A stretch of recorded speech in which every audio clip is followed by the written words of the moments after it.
आज पग पग पलक बिछाएंगे, आज सूखे हुए पेड़ फल जाएंगे। मैं ना भीगे भीगे जाए कैसे खुशी छुपाए राम आएंगे। कुछ समझ न पाए कहाँ फूल बिछाए राम आएंगे। मैं ना भीगे भीगे जाए कैसे खुशी छुपाए राम आएंगे। कुछ समझ न पाए कहाँ फूल बिछाए राम आएंगे।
इतनी शक्ति हमें देना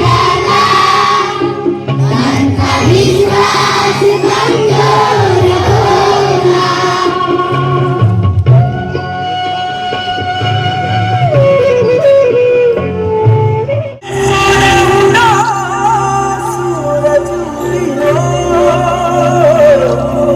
और चारों मेरे हुई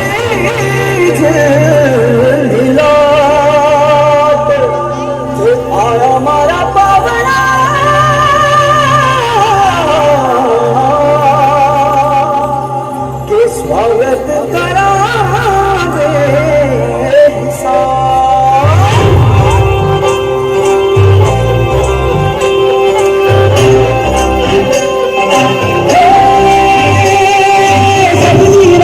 मंगल गावे मलूप जी फुलवारी गूंजे सपनोरी ये किलकारी अनूप वन अभिनंदन करता छाई घटा पंजारी शक्कर झांकर झांकर हुई जश्न की ये पंजारी मन हर जन बरसा तन सुखरा आया रे शुभ दिन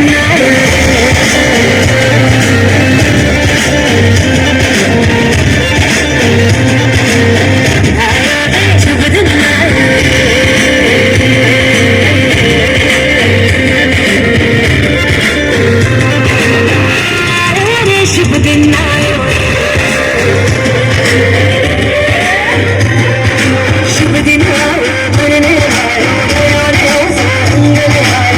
दिन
में बिना थके अपने पथ पर चल रही हूँ।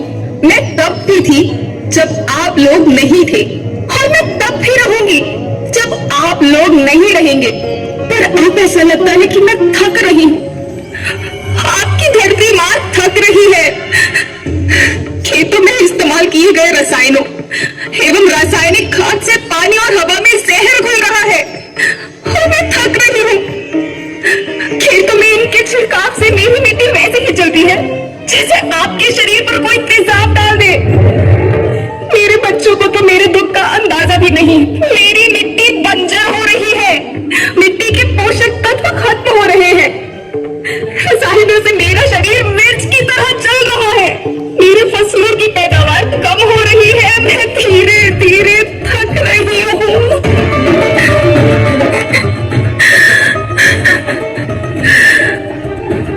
लेकिन मुझे याद आता है, पहले मैं बहुत सुंदर थी, बहुत प्रसन्न थी, हमेशा हंसती थी।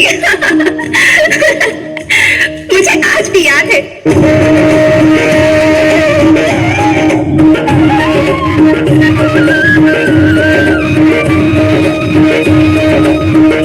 पुराने जमाने में आप लोग ही तो थे जो अपनी माँ के रखवाले थे।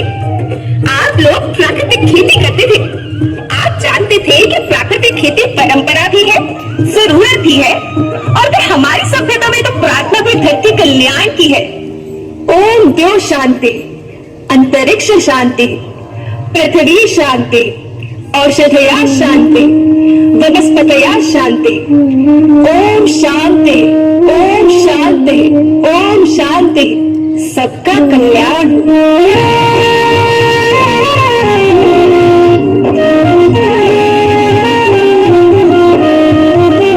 नदियाँ जंगल झरने गर्भवती रखना ही सहार के, उनको रंगा धुल्लभ चौकी धरती कहे पुकार के। प्रेम सबकी वर्षा होती कहे मिट्टी बंजर बनती, बंजर मिट्टी और भटकती धरती कहे पुकार के।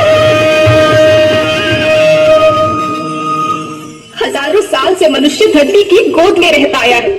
धरती माँ ने आपको सब कुछ दिया, लेकिन मैं आपसे पूछती हूँ कि आपने अपनी धरती माँ को क्या दिया? ये जहरीले रसायन और प्राकृतिक खाद से मिट्टी को बंजर कर रहे हैं, उर्वरकता को बर्बाद कर रहे हैं। आप अच्छी पैदावार के लालच में जो रासायनिक खाद अपने खेतों में डाल रहे हैं, वो अभी तो लाभ देगी, लेकिन लंबे समय में उसी रासायनिक खाद का नुकसान है। रासायनिक खाद जहर समान है, जहर समान। और तो और फसल में पानी की खपत फिर बढ़ गई है, जिससे खेती की लागत बढ़ रही है और पानी का स्तर जमीन के काफी नीचे जा रहा है।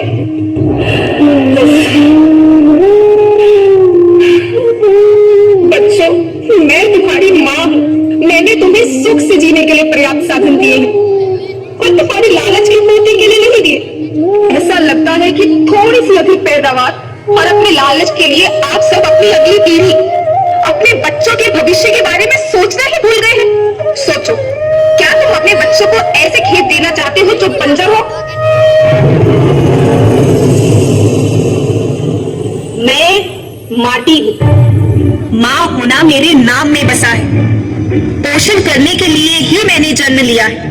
करोड़ों साल तक धरती पर सांसों की डोर आगे बढ़ाई, पेट भरा जब सबका, तभी मैंने संतुष्टि पाई। वो माँ हूँ मैं सबकी, जिसने जन्म न देकर भी जीवन संभव बनाया। अन्नदाता मेरे पुत्र किसान, तुमने ही तो इसमें मेरा साथ निभाया। दिन रात सींच पसीने से मुझको हर मुंह तक रोटी पहुंचाई। जब तुमने माथे मुझे लगाया, मैं हरियाली बनकर मुस्काई। याद रखना, मिट्टी बंजर होने से और धरती के नुकसान से किसी एक देश, एक द्वीप, एक समाज या एक धन का नुकसान नहीं है, बल्कि सभी का है, क्योंकि सभी आपस में बंधे हैं। धरती की श्रृंखला टूटी, माला टूटी, सब बिखर जाएंगे, सब खत्म हो जाएंगे।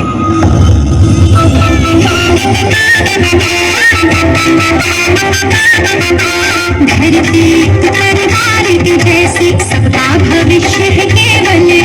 धरती परिवार की जैसी सबका भविष्य है केवल। बचेगी धरती सभी बचेंगे, जीवन पथ की मालाएं, जीवन पथ की मालाएं। हीरा माणिक बनना मोती, माला सबके रूप में। हीरा माणिक बनना मोती, माला सबके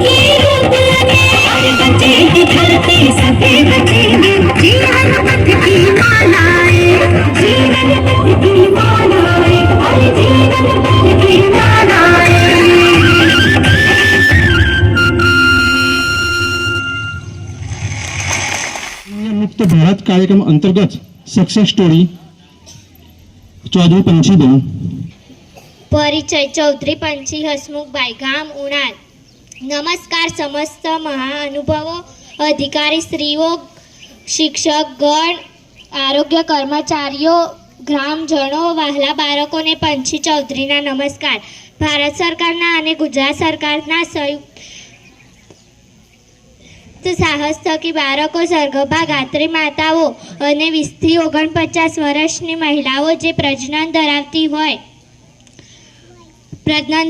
હોય અને 6 મહિનાથી 5 વર્ષના બાળકો, શાળામાં જતા બાળકોને એનિમિયાની ખામી ન રહે તે માટે આયર્નની ગોળી અને આયર્નની સિરપ અપાય છે, જેમાં મને દર અઠવાડિયે 2 વખત શાળામાં આયર્નની ગોળી લઉં છું, જેનાથી મારા લોહીની તપાસ પણ અલોબિન 9.9% હતું, જે વધીને 11% થયું છે. આરોગ્ય વિભાગમાં કર્મચારીઓ દ્વારા અમારી મુલાકાત લેવામાં આવે છે. આરોગ્ય કર્મચારી શીતલબેન, હિતેશભાઈ અને રચનાબેન દ્વારા સમયાંતરે આરોગ્ય શિક્ષણ આપવામાં આવે છે. આ સેવા ખૂબ જ સુંદર અને આવકારદાયક છે. નમસ્કાર. શિક્ષકો, અધિકારીઓ, બહેનો, ભાઈઓ, મારા નમસ્કાર. આજે અંતર્ગત યોજનામાંથી મારા મિસિસ મારા ઘેરથી અને મારા પગનું ઓપરેશન ફ્રી ઓફમાં કરેલ અને મને પૈસા બહુ મળેલા છે, જે ગામનો આભાર અને આ સરકારનો આભાર. અને આવું કોઈને જરૂર હોય ગામના આંગણવાડી દ્વારા પૂર્ણ યોજનાની માહિતી આપવા માંગુ છું. આજના વિકસિત ભારત સંકલ્પ યાત્રા કાર્યક્રમમાં પધારે તમામ મહેમાનશ્રીઓને મારા સાદર નમસ્કાર. પૂર્ણ યોજના એટલે કે દીકરીઓને સક્ષમ અને સશક્ત બનાવતી યોજના. આ પૂર્ણ યોજનાનો લાભ રાજ્યની કન્યાઓને મળે છે અને 15 થી 18 વર્ષની શાળાએ જતી અને ન જતી કન્યાઓને આ પૂર્ણ શક્તિના પેકેટ આપવામાં આવે છે. દર મહિનાના ચોથા મંગળવારે આ પેકેટ આપવામાં આવે છે અને દર બુધવારે આયર્નની ગોળી આપવામાં આવે છે, જેનાથી લોહ તત્વમાં વધારો જોવા મળે છે. જય હિન્દ, જય ભારત. વિશેની વાત કરશે ઠાકોર ગોવાજી ગજાજી. સંકલ્પ યાત્રા કાર્યક્રમમાં હાજર સર્વે મહેમાનો, અધિકારીશ્રીઓ તથા ગ્રામજનોને મારા નમસ્કાર. મારું નામ ઠાકોર ગોવાજી ગજાજી. હું વડનગર તાલુકાના ઉણાદ ગામનો વતની છું. હું પહેલાં મારા પરિવાર સાથે કાચા મકાનમાં રહેતો હતો, ત્યારે મને પ્રધાનમંત્રી આવાસ યોજના હેઠળ મને 1,20,000ની સહાય મળી, જેના કારણે હું પાકું મકાન બનાવી શક્યો. તે ઉપરાંત મનરેગા હેઠળની મને 90 દિવસની મજૂરી પણ મળી, જેથી મને સારું મકાન બનાવવામાં ખૂબ મદદ મળી. આ રીતે પ્રધાનમંત્રી આવાસ યોજના થકી પાકું આવાસ મળવાથી મારો અને મારા પરિવારને સમાજમાં માન સન્માનમાં ખૂબ વધારો થયો, જેથી હું વડાપ્રધાન શ્રી નરેન્દ્રભાઈ મોદી સાહેબ અને મુખ્યમંત્રી સાહેબ શ્રી તેમજ વહીવટી તંત્રનો ખૂબ ખૂબ આભાર માનું છું. જય હિન્દ, જય ભારત. તથા ગ્રામજનો તથા સખી મંડળની બહેનો, હું 3 વર્ષ, મારું નામ છે ચૌધરી અનિતાબેન રમેશભાઈ. હું 3 વર્ષથી ત્રિયોગ મિશન મંગલમમાં જોડાયેલી છું. એમાં 10 સભ્યો છે અને અમે દર મહિને 500 રૂપિયાની બચત કરીએ છીએ. એમાંથી અમને 33,000 રિવોલ્વિંગ ફંડ મળેલ છે અને અમને 6 મહિના બાદ 1.5 લાખની લોન પણ ઉણાદ બરોડા ગ્રામીણ બેંકમાંથી મળેલ છે. એમાંથી અમે ધંધો પણ નાખ્યો છે અને દરેક સભ્યોને 10,000 લોન પણ આપેલી છે અને એ ધંધામાંથી હું દર મહિને 10,000 કે 15,000ની આવક કરું છું. એમાંથી હું ઘરનું ગુજરાન પણ ચલાવું છું અને દર મહિને 2,000નો હપ્તો પણ ભરું છું. અને સરકારશ્રી સખી મંડળ યોજના દ્વારા આજે અમે ગામની બહેનો પગભર થઈ છે. સરકારશ્રીનો ખૂબ ખૂબ આભાર. જય હિન્દ, જય ભારત. હું ગાયત્રી સખી મંડળ અંતર્ગત રાવલ વર્ષાબેન બળવંતભાઈને વિનંતી કરીશ કે તેઓ તેમના અનુભવ રજૂ કરશે. રાવલ વર્ષાબેન બળવંતભાઈ. આજના વિકસિત સંકલ્પ યોજના દ્વારા યોજનામાં સંકલ્પ યાત્રામાં પધારેલા મહેમાનો, શિક્ષકગણ તથા ગ્રામજનોને મારા આદર પ્રણામ. મારું નામ વર્ષા રાવલ છે અને હું સખી મંડળમાં જોડાયેલી છું. અમારા મંડળમાં 10 સભ્યો છે. અમારા મંડળને સરકારશ્રી દ્વારા યોજાયેલ રિફલ ફંડ મળેલ છે. અમારા મંડળને આપવામાં આવેલ છે તથા સાથે સાથે બરોડા ગુજરાતી ગ્રામીણ બેંક દ્વારા અમને 5 લાખની લોન મળેલ છે, જેમાંથી અમે બહેનોને જરૂરિયાત પ્રમાણે મુજબ આપેલ છે. તે બહેનોએ પશુપાલન, ખેતી, સીવણ મશીન વગેરે લાવીને રોજગારી મેળવે છે અને હું આ લોનમાંથી સીવણ મશીન લાવી છું. આ પ્રકૃતિમાં હું મહિને 2 થી 5 હજાર રૂપિયા કમાણી આવ્યા છે. હવે મારે શું કરવાનું કંઈ કહેવા જેવું જ નથી. હું ખેતી કરું છું, સારા બિયારણો વાપરું છું, રાસાયણિક ખાતરો નાખું છું, તો પણ સારો પાક થતો નથી. હવે મારે શું કરવું? એટલે શું તું રાસાયણિક ખાતર અને જંતુનાશક દવાનો ઉપયોગ કરે છે? આ ઝેરનો ઉપયોગ કરે છે? હા બેન, તો શું કરું? આ તો એકલું ઝેર જ કહેવાય બેન. આનો ઉપયોગ ના થાય. તું આ રાસાયણિક ખાતર અને જંતુનાશક દવા નાખીને જે પાક તું ઘેરે લાવે છે, તારા બાળકોને ખવડાવે છે, તારા પરિવારને ખવડાવે છે, તું એક ધીમું ઝેર જ આપે છે. ના રે ના બેન, મને તો એમ કે રાસાયણિક ખાતર નાખવાથી પાક સારો થાય. એ ઝેર કેવી રીતે કહેવાય? ના બેન, અત્યારે તારે રાસાયણિક ખાતર અને જંતુનાશક દવાનો બિલકુલ ઉપયોગ ના કરાય. હાલ તો પછી મારે ખેતી કઈ રીતે કરવી? તારે ખેતી કરવા માટે પ્રાકૃતિક ખેતીનો સહારો લેવો પડે. પ્રાકૃતિક ખેતી એટલે શું કે આપણે વડવાઓ ખેતી કરતા હતા અને લાંબુ આયુષ્ય ભોગવતા હતા. અત્યારે તમે જે રાસાયણિક ખાતર અને જંતુનાશક દવાનો ઉપયોગ કરો છો તેનાથી કેન્સર જેવા રોગો થાય છે, જમીનના પાણીના તળ નીચે જાય છે, જમીન કઠણ બની જાય છે. પરંતુ તમે પ્રાકૃતિક ખેતી કરશો તો તમારી જમીન સુધરશે, તમારા શરીરમાં કોઈ રોગ નહીં આવે અને તમે નિરોગી રહેશો અને તું તથા તારા બાળકો, પરિવાર સારું ગુજરાન ચલાવી શકશો.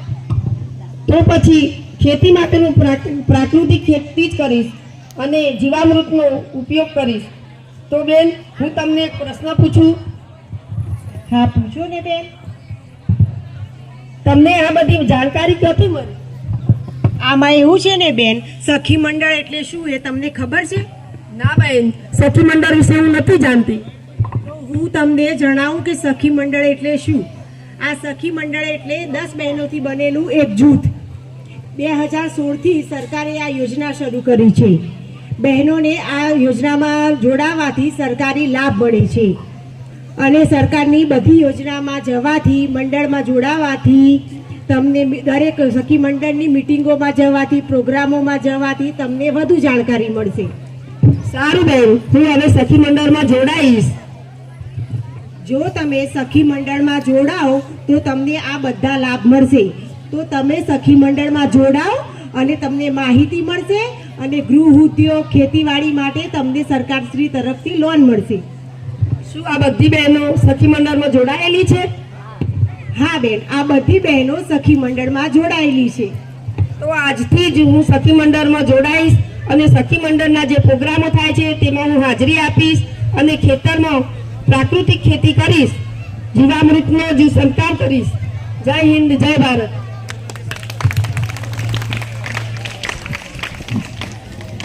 ખૂબ સરસ.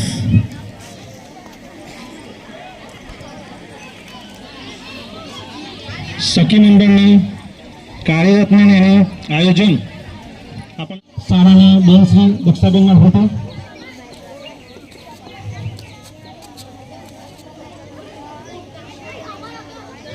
મિશન મંગલમ યોજના અંતર્ગત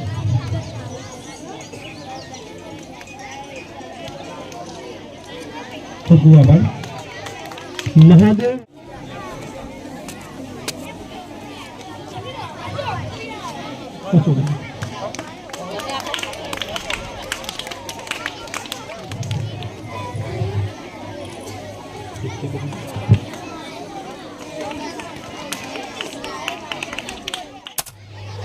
હું જે બોલું એના પાછળ